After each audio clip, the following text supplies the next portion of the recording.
안녕하세요. 지구과학의 뉴메타 함석진입니다. 오늘 사실은 제가 지난 세 번째 함석진 공부 시리즈 세 번째 할 때는 다음에는 함석진의 공부법으로 돌아올게요 하고서 마무리했었는데 함석진의 공부 시리즈 네 번째로 돌아왔거든요. 왜 그러냐면은 여러분들이 요 공부 시리즈 반응이 좀 괜찮더라고요. 그래서 제가 원래 이 얘기는 사실 할까 말까 망설였어요. 이거 약간 위험한 얘기입니다. 그래서 오늘 이 캐스트가 과연 편집이 되지 않고 잘 들어갈 수 있을지 저도 조금 애매한데 그래도 솔직히 해보고 싶었던 얘기거든요. 우리나라의 교육열이, 그러니까 사실 우리가 이제까지 왜 우리가 공부를 해야 되고 근데 왜 우리나라는 공부가 좀 빡세고 뭐 이런 이야기들 했었잖아요. 그런데 그거랑 조금 비슷하긴 한데 약간 결이 다른, 왜 우리나라는 특히 교육열이 높을까? 요거에 대해서 제가 사실은 좀 비밀스러운 얘기를 좀 해보려고 하니까요. 너무 심장이 약한 순수한 친구들은 약간 뒤로 가기 누르셔도 괜찮습니다. 네, 바로 시작해 볼게요. 일단 이렇게 말할 수 있어요. 우리나라의 교육열이 높은 이유가 뭐냐? 우리나라가 좋은 나라라서 그렇습니다. 여기서 우리나라의 좋은 나라라는 의미가 뭐냐? 여러분, 아마 여러분 잘 교육을 받으셔가지고 지금 이 세상은 굉장히 평등하고 아름다운 세상이다, 이렇게 민주주의 국가다, 이렇게 받으셨겠지만 그렇지 않은 나라들이 사실은 아직까지도 훨씬 많이 남아 있습니다.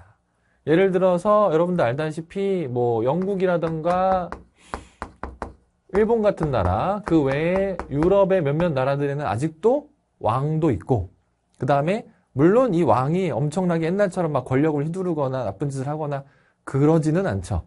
그래서 우리가 몰랐을 텐데, 어릴 때는.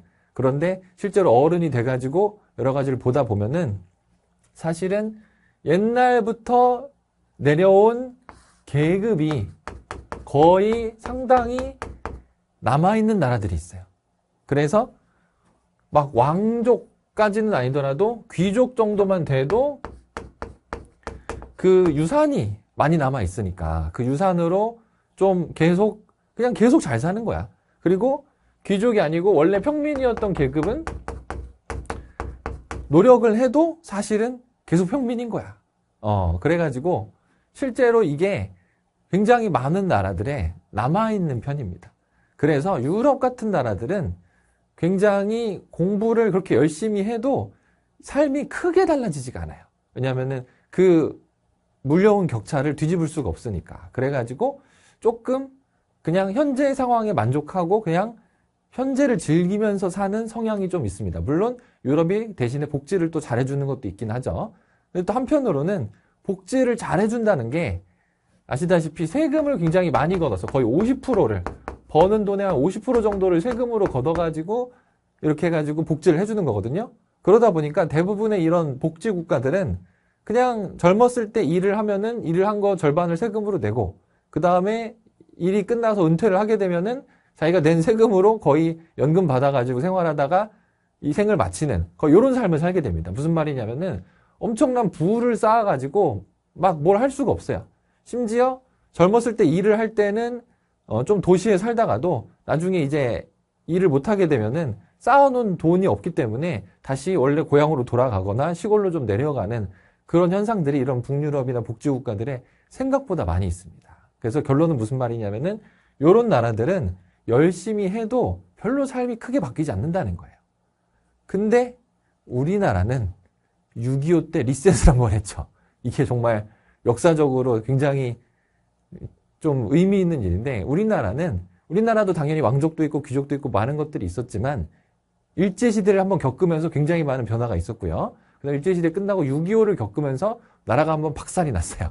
그래서 물론 그 와중에도 또 있는 분들도 있고 없는 분들도 있지만 이런 유럽 같은 국가에 비하면 그 격차가 그렇게 크지는 않은 편입니다.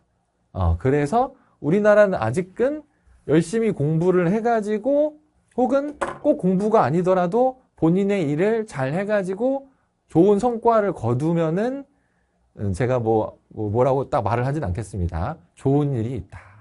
그게 조금 우리나라는 표가 나는 나라이다. 그래서 우리나라가 조금 더 능력을 좀 더 중요시하는 면도 있죠. 그래서 조금 이거의 반작용은 운이 없어서 좀 잘 안 된 경우도 있는데, 그런 경우도 마치 능력이 없어서 안 된 것처럼 보이는 그런 부작용도 있기는 합니다만 어쨌든지 간에 우리나라 교육열이 높은 이유 중에 하나는 우리나라는 아직도 그래도 교육, 공부 아니면 열심히 노력하는 것을 통해서 뭐의 삶에 큰 변화가 좀 가능하기 때문에 이런 교육열이 있는 것이다 라는 것도 여러분들이 이렇게 생각할 수도 있구나 한번 생각을 해보셨으면 좋겠어요. 제가 그 이탈리아 방송인 알베르토라고 있잖아요. 이탈리아 알베르토라고 들어는 보셨죠? 알베르토라고 있는데 요 알베르토가 우리나라에 온 이유가 뭐냐면은 알베르토가 자기가 사연한 곳에서는 사람들이 아무런 야망이 없고 서점에 가도 자기계발서 이런 건 하나도 없고 그냥 로맨스 소설 이런 거밖에 없대요. 왜냐? 이 알베르토가 태어난 동네에서는 어차피 삶이 정해져 있는 거야.